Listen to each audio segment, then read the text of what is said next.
Today, I thought we would just break down my latest project that I did in collaboration with Ellie Arby. This was a spec project, and I am currently trying to do more spec work each year. Spec work just gives me the opportunity to continue growing and learning as a director. I get to practice on each project, working with talent, managing crew. I get to build out my network, test new gear, and really hone my voice, which you don't always get to do on client projects. So I found it really beneficial.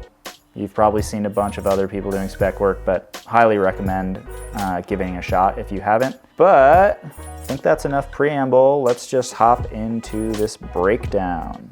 So we started the day at 5 a.m. We did that just so we could get these first nighttime shots and lead into the sunrise.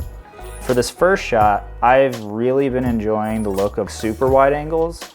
And I thought that would fit really well here because A, it will set the stage, but it also, I think, aligns with the theme of the video, which kind of creates this like David versus Goliath effect where you have our golfer walking in facing this large expanse of kind of like a challenge. So I thought that worked really well. And for this shot, we had two Aputure P600s that we borrowed from the Department of Creative Pursuits. And if you don't know the Department of Creative Pursuits, definitely check them out.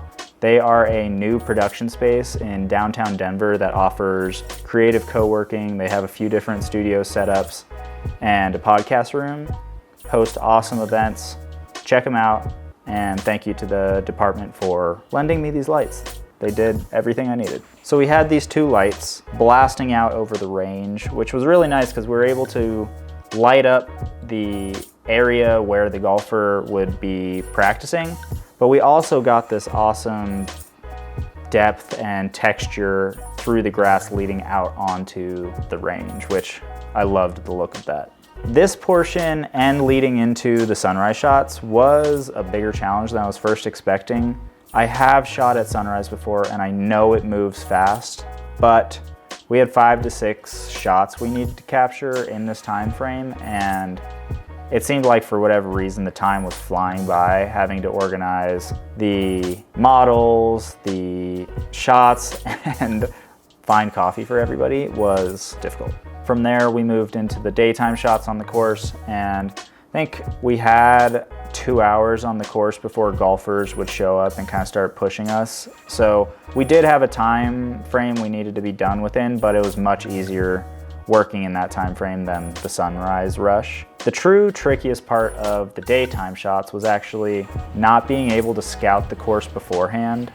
I've played Fossil Trace before and I knew somewhat the layout of things, but unless you're going to a place with the eye of a director and looking for how things are going to shape up through a camera, you just don't know what a place looks like.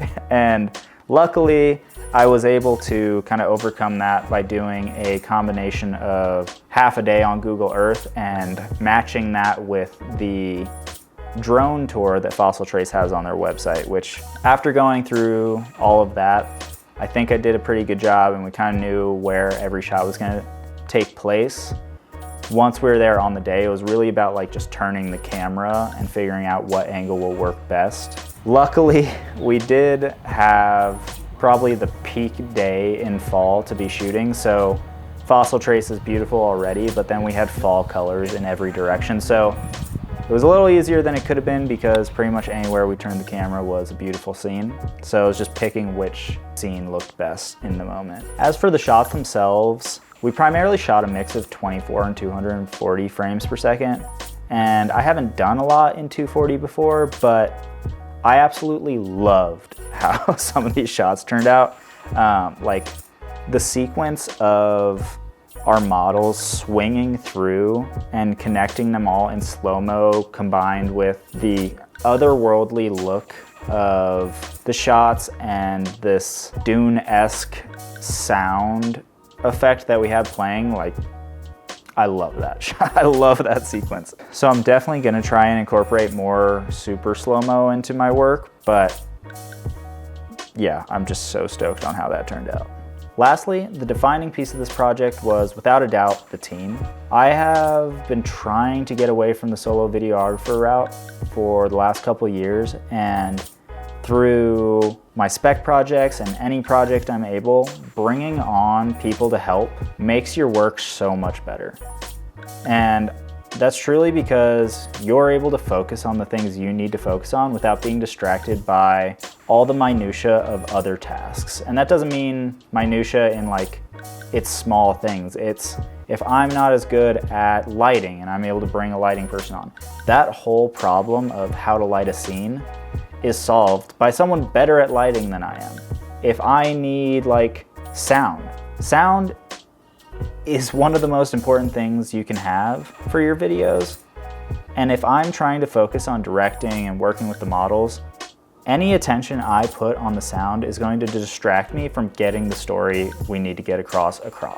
So the biggest lesson I've learned so far from this project and my past projects is start working with people.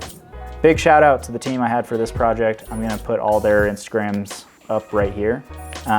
Go hire them. They are great people, they're hardworking, and they do awesome work, and they're fun to be around. So yeah, thank you for staying around this long.